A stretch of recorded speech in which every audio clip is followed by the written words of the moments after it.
Aujourd'hui, on se retrouve pour parler de Gundam, une série née en 1979, comprenant 11 univers. Alors énumérons-les. Le premier, Universal Sanctuary, regroupant les séries principales telles que Gundam, Gundam Zeta, ZZ, Unicorn, Victory, et ainsi de suite, et plusieurs films. Ensuite, on a Anno Domini, qui contient toute la série des Double Zéro. On a aussi Post Disaster, avec Tekusetsu Orphan, le plus récent. After Wars, avec Gundam X. Future Sanctuary, avec Mobile Fighter G. Cosmic Era avec la série des Gundam Seed, After Colony avec Gundam Wing et les OAV, Correct Sanctuary avec Turn a Gundam, Regular Sanctuary avec Reconstituta Inge, Advanced Generation avec Gundam Age, et la série des Inclassables avec toutes les conneries. Il y a trois types de conneries. Il y a la série où on met en place des Gunpla qui vont se battre entre eux, la série des Super Deformed, et ce qui sort en 3D. Cette saga du genre mecha est le théâtre d'affrontements de robots géants titanesques. Souvent, on retrouve un héros qui est un jeune civil en pleine zone de conflit et qui monte dans un Gundam par hasard. Alors, le Gundam, ça dépend de la série, mais en général, c'est un robot géant qui est un prototype qui vient d'être construit et qui est plus puissant que les autres. Bon, après, cependant, le héros peut aussi être un soldat, ça arrive, mais pas tant que ça. Donc, le fait que le héros soit un jeune civil, ça permet de se mettre plus facilement dans la peau du personnage qui sait pas grand-chose sur la guerre, un peu comme le spectateur, puisqu'on arrive en plein milieu du conflit quand on commence la série.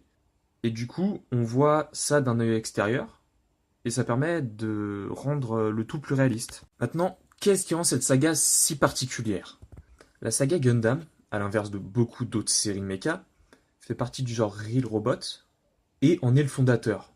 Alors, le Real Robot, c'est que la série essaye de se mettre en position réaliste, où les robots, ce sont des simples armes construites à la chaîne dans des usines, un peu comme les tanks, et où le robot n'a pas de super pouvoir, ou autre connerie du genre, un peu comme Evangelion, hein, qui est considéré comme étant un réel robot.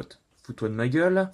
Il y a aussi le réalisme du scénario qui cherche à mettre en avant les alliances entre pays, entre clans, les trahisons, les personnages et leur développement. Et le fait que ce soit du Real Robot, ça permet aussi de faire baisser les combats de mecha. Quand on se retrouve sur certains animés de type mecha où on voit que du combat, bah là c'est le contraire. C'est justement, on cherche plus à représenter les personnages dans la guerre. Et on se retrouve moins avec des mechas qui se battent en permanence. Et c'est ça qui fait la réelle force de la saga Gundam. Encore une fois, bien que certains de ces univers soient à l'inverse de cela, comme les Gunpla où bah, c'est juste du combat de Gundam, qui parfois même ont des super pouvoirs, hein, puisque le Gundam il fait du feu, et du coup, sauf que c'est classé dans l'inclassable. Voilà. Mais on en a d'autres comme Mobile Fighter G, le type qui n'est pas aux commandes du Gundam, mais qui est dans le Gundam et tape dans le vide pour que le Gundam se batte. Voilà, bon, pourquoi pas. Alors, selon les spécialistes académiques, cette saga a eu un énorme impact sur l'animation et la culture japonaise, et c'est pas la statue de 18 mètres de haut à Tokyo qui dira le contraire.